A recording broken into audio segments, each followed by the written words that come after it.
નમસ્કાર વિદ્યાર્થી મિત્રો, આજના ઓનલાઈન સેશનમાં આપનું સ્વાગત છે. આજે આપણે ધોરણ 12માં યુનિટ 3 મેનેજ યોર સ્ટ્રેસ તેના વિશે આપણે અભ્યાસ કરીશું. રેડ 1 છે મેનેજ યોર સ્ટ્રેસ. હવે અહીંયા પહેલો જે શબ્દ આપ્યો છે મેનેજ. મેનેજના ઘણા બધા મતલબ થાય છે. બંદોબસ્ત કરવો, વ્યવસ્થા કરવી, વહીવટ કરવો, આ બધાનો મતલબ શું થાય છે? મેનેજ થાય છે. તો આપણે અહીંયા કોની સાથે બંદોબસ્ત કરવાનો છે, કોની વ્યવસ્થા કરવાની છે? સ્ટ્રેસની. સ્ટ્રેસ એટલે કે તણાવ. હવે કોઈ પણ તણાવ હોઈ શકે છે, માનસિક તણાવ હોઈ શકે છે, સામાજિક તણાવ હોઈ શકે કે પૈસાની તંગી એટલે કે આર્થિક તણાવ હોઈ શકે છે. બરાબર છે. તો જનરલી સ્ટ્રેસ હોય છે એ આપણે ક્યાં જનરેટ થતો હોય છે, ક્યાં ઉત્પન્ન થતો હોય છે? મનમાં. તો આપણે અહીંયા માનસિક તણાવની વાત કરીશું. Manage your stress. તો આપણે તણાવને શું કરવાનું છે? મેનેજ કરવાનું છે. એની વ્યવસ્થા કરવાની છે કે જેથી આપણી શરીરમાં કોઈ સ્ટ્રેસ ન આવે. જોઈએ નીચે શું લખ્યું છે? Strengthening mental flexibility. સ્ટ્રેન્થનિંગ એટલે કે મજબૂત કરવું, મેન્ટલ એટલે કે માનસિક, ફ્લેક્સિબિલિટી એટલે શું કહી શકો છો તમે? તો આપણી જે માનસિક ક્ષમતાઓ છે વિચારવાની, એને આપણે કેવી બનાવવાની છે? ફ્લેક્સિબલ. મતલબ કે કોઈ પણ સમયે એ વિચારવા માટે આપણું મન સક્ષમ હોવું જોઈએ. તો આપણી માનસિક ક્ષમતાને આપણે મજબૂત બનાવવાની છે, ફ્લેક્સિબલ બનાવવાની છે, યોગ્ય અનુકૂળ બનાવવાની છે. તો આપણે અહીંયા સ્ટ્રેન્થનિંગ મેન્ટલ ફ્લેક્સિબિલિટી એટલે કે આપણી માનસિક અનુકૂળતાઓને, આપણી માનસિક કુશળતાઓને મજબૂત કરવાની છે. જોઈએ પાઠ શું કહે છે. પાઠની અંદર ઘણા બધા શબ્દો આવશે, એ અગત્યના શબ્દો છે. તો દરેક શબ્દોને ખાસ એનો મતલબ તમે ખાસ ધ્યાનમાં રાખજો. Mind, emotions and body are all closely interlinked and always work together. શું કીધું છે? માઇન્ડ એટલે કે આપણું મન, ઇમોશન એટલે કે આપણી લાગણીઓ, ભાવનાઓ, અને બોડી એટલે કે આપણું શરીર. આ ત્રણેય વસ્તુઓ, મન, લાગણીઓ અને આપણું શરીર, બોડી, ક્લોઝલી ઇન્ટરલિંક. ક્લોઝલી એટલે કે નજીકતાથી, ઇન્ટરલિંક એટલે કે એકબીજા સાથે જોડાયેલું હોવું. તો આ ત્રણેય વસ્તુઓ એકબીજા સાથે નજીકતાથી જોડાયેલી છે અને હંમેશા સાથે કામ કરે છે. Always work together. ટુગેધર એટલે કે સાથે, હંમેશા સાથે કામ કરે છે. It helps you distinguish them more clearly if you try to understand them separately. Help એટલે કે મદદ કરવી, ડિસ્ટિંગ્વિશ એટલે કે ભેદ કરવો, તફાવત કરવો. કોઈ બે વસ્તુ વચ્ચે તફાવત કરવો, ત્રણ વસ્તુ વચ્ચે તફાવત કરવો, કોઈ પણ વસ્તુ વચ્ચે તફાવત કરવો. મોર ક્લિયર એટલે કે વધારે ચોકસાઈથી, વધારે સ્પષ્ટપણે. અન્ડરસ્ટેન્ડ એટલે કે સમજવું, સેપરેટ એટલે કે અલગ અલગ. જો એ ત્રણેય વસ્તુને તમે અલગ અલગ રીતે સમજશો, માઇન્ડ, બોડી અને ઇમોશનને, અન્ડરસ્ટેન્ડ ધેમ સેપરેટલી, અલગ અલગ રીતે સમજવાનો પ્રયત્ન કરીશો, તો એ તમને વધારે, તેમની વચ્ચેનો જે તફાવત છે એ તમને વધારે ક્લિયરથી, વધારે સ્પષ્ટપણે સમજવામાં મદદ કરશે. Your mental capacities are your abilities to concentrate, to take in new information, to remember old and new information and to be in a position to think logically. Sentence થોડુંક લાંબુ છે. જોઈએ મેન્ટલ કેપેસિટી એટલે કે માનસિક ક્ષમતાઓ, abilities એટલે કે આપણી શક્તિઓ. તો કે આપણી માનસિક ક્ષમતાઓ છે એ આપણી શક્તિઓ છે, કેપેસિટીઝ અને એબિલિટીઝ. કેના માટેની ક્ષમતાઓ છે? તો કે ટુ કોન્સન્ટ્રેટ, આપણા ધ્યાન કોઈ વસ્તુ પર ધ્યાન કેન્દ્રિત કરવા માટેની. Tech in new information. Tech in એટલે કે નવી માહિતીઓ છે, નવી ઇન્ફોર્મેશન છે એને અંદર લેવાની, મતલબ કે દિમાગમાં આવવા દેવાની. To remember old and new information. જૂની અને નવી માહિતીઓને યાદ રાખવા માટેની. And to be in a position to think logically.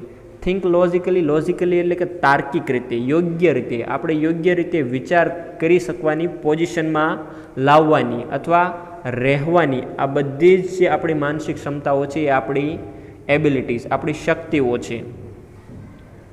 You need your mental capacity in order to study, to work, to impose a constructive and workable order on your life and to make rational day-to-day decisions.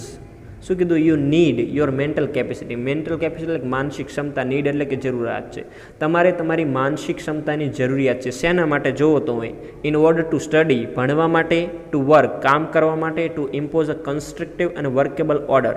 Constructive એટલે કે રચનાત્મક, workable એટલે કે કામ કરી શકાય તેવી વ્યવસ્થા, વર્કેબલ ઓર્ડર એટલે કે કામ કરી શકાય તેવી વ્યવસ્થાને ઇન યોર લાઈફ ઇમ્પોઝ કરવું એટલે કે લાગુ પાડવું. તો કે તમારા જીવનમાં કામ કરી શકાય તેવી અને રચનાત્મક પ્રવૃત્તિઓને યોગ્ય રીતે લાગુ પાડવામાં તમારી માનસિક કેપેસિટી એટલે કે મેન્ટલ કેપેસિટી છે તેની જરૂર પડે છે.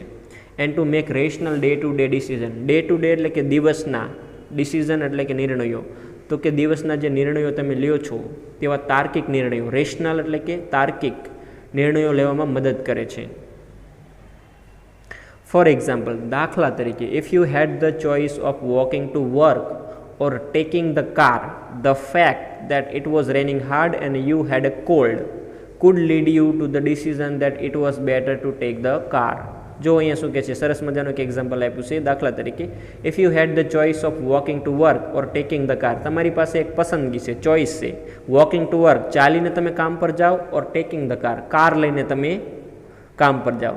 The fact that it was raining hard, અને હાલની પરિસ્થિતિ એ છે, ફેક્ટ એટલે કે હાલની જે પરિસ્થિતિ, સત્યતા એ છે કે ઇટ વોઝ રેનિંગ હાર્ડ, સખત વરસાદ પડી રહ્યો છે, and you had a cold, અને તમને શરદી પણ છે, કોલ્ડ એટલે કે તમને શરદી પણ છે, તો શું કરશું, food lead you to the decision, તો તમને લીડ એટલે કે લઈ જવું, કોઈ જગ્યાએ લઈ જવું અથવા કોઈ માર્ગદર્શન આપવું એમ પણ કહી શકાય, કોઈને દોરવણી આપી એમ પણ કહી શકાય. તો કે could lead you to decision, તો તમને એ ડિસિઝન ઉપર લઈ શકે that it was better to take the car, car લઈ જવી શું રહેશે, બેટર રહેશે, સારી રહેશે, કારણ કે એક તો વરસાદ પડે છે, તમને શરદી છે, જો તમે ચાલીને જશો તો તમે વરસાદમાં ભીંજાશો અને તમને વધારે શરદી થઈ જશે, તમે બીમાર પડશો.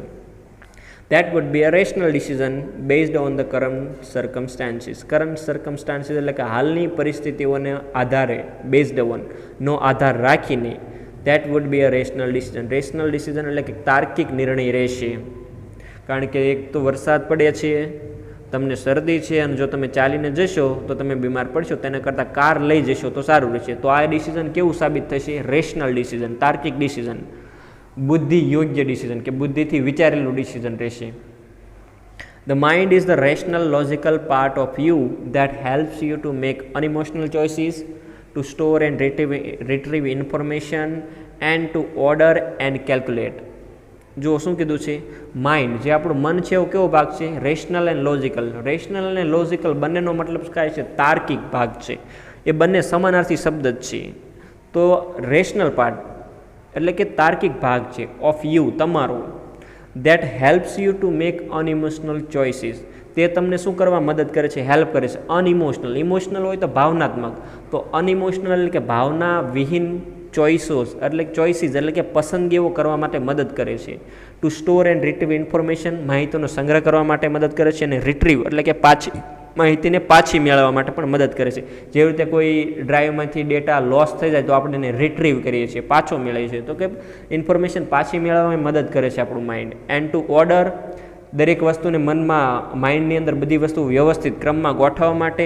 એન્ડ કેલ્ક્યુલેટ, અને દરેક વસ્તુની ગણતરી કરવા માટે પણ આપણું માઇન્ડ આપણે મદદ કરે છે. કોઈ મેથના કેલ્ક્યુલેશન હોય, 5 + 5 છે, 6 + 4 છે, તો આવા કેલ્ક્યુલેશન કરવા માટે પણ આપણું માઇન્ડ આપણને મદદ કરે છે.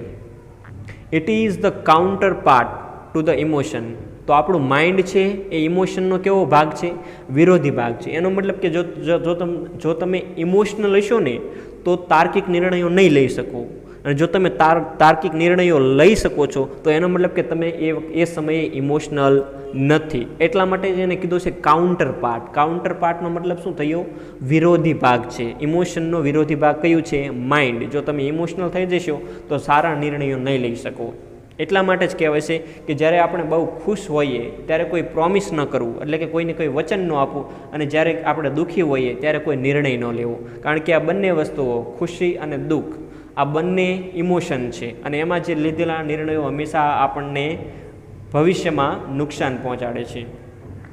A good example of the interaction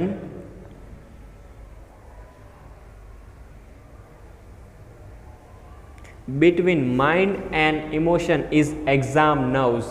નર્વ્સનો મતલબ થાય છે અહીંયા ચિંતા. હકીકતમાં નર્વ્સ એ ચેતા, જે આપણા શરીરની અંદર જે ચેતાકોષ આવે છે તેની વાત કરે છે. તો અહીંયા જે નર્વ શબ્દ છે એ આપણે અહીંયા કેના માટે ઉપયોગ કરવાનો છે, ચિંતા માટે? તો કે એક્ઝામ નવ, જે પરીક્ષાની ચિંતા છે એ સારામાં સારું એક્ઝામ્પલ છે. કેનું એક્ઝામ્પલ છે? તો કે interaction between mind and body.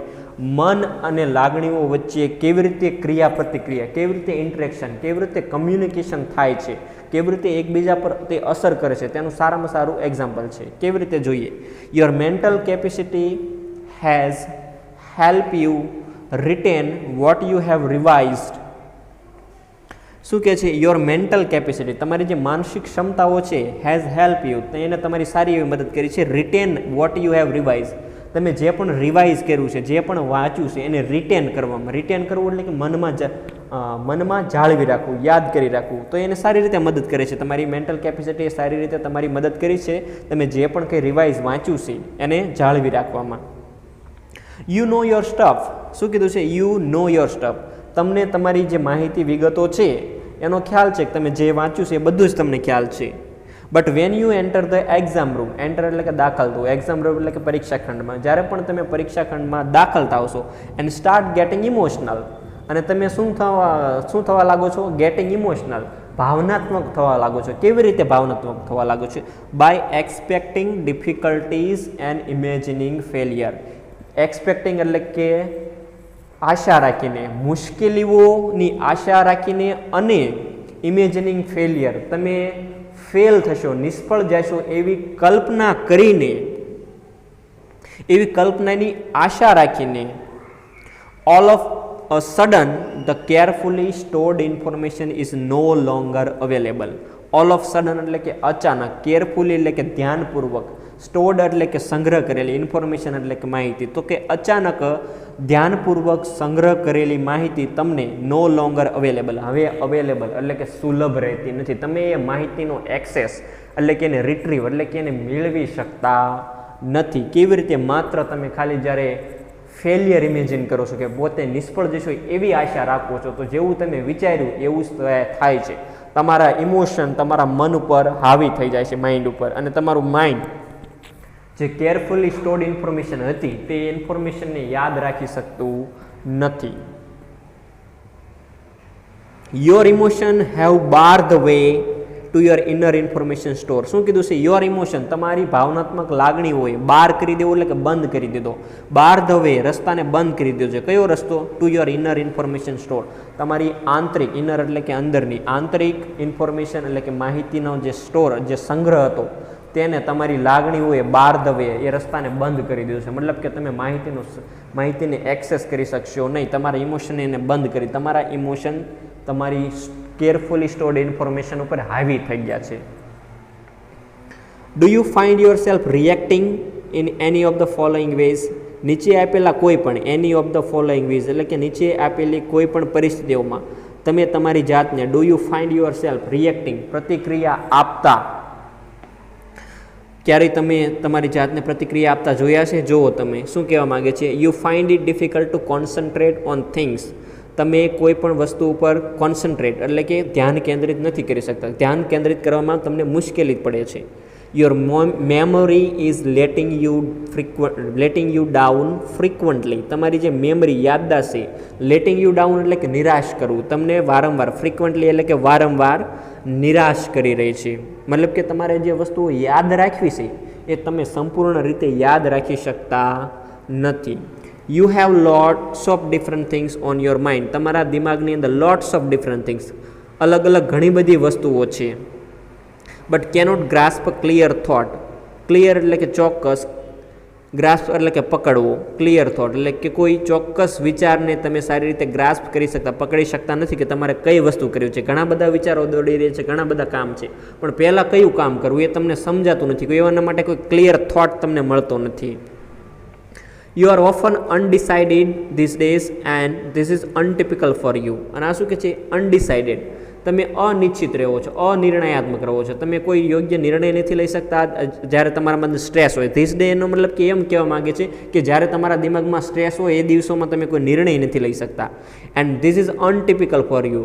અને આ છે તમારા માટે અનટિપિકલ એટલે કે આવું પહેલાં તમારી સાથે નહોતું થતું, અસ્વાભાવિક છે તમારા માટે, અનટિપિકલ છે, તમારા સ્વભાવની આ વાત નથી. પણ જ્યારે સ્ટ્રેસ હોય છે ત્યારે આ બધી વસ્તુઓ થાય છે. અનટિપિકલ ફોર યુ, તમારા માટે આ થોડુંક અસ્વાભાવિક છે. You make longer to do task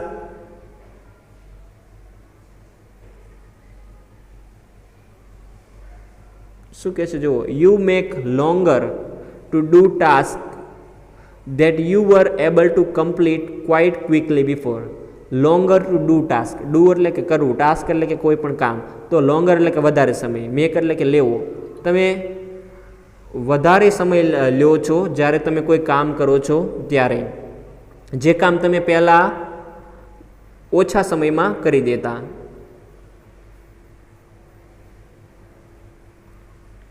next જોઈએ, you start lots of things but you don't finish any. તમે ઘણી બધી વસ્તુઓ શું કરો છો, શરૂ કરો છો, પણ એ કોઈ પણ વસ્તુને પૂરી કરી શકતા નથી. મતલબ કે કોઈ ઘણા બધા કામ છે તમારી પાસે, તમે શરૂ પણ કરો છો, પણ કોઈ એક કંઈ કામને પૂરું પણ કરતા નથી.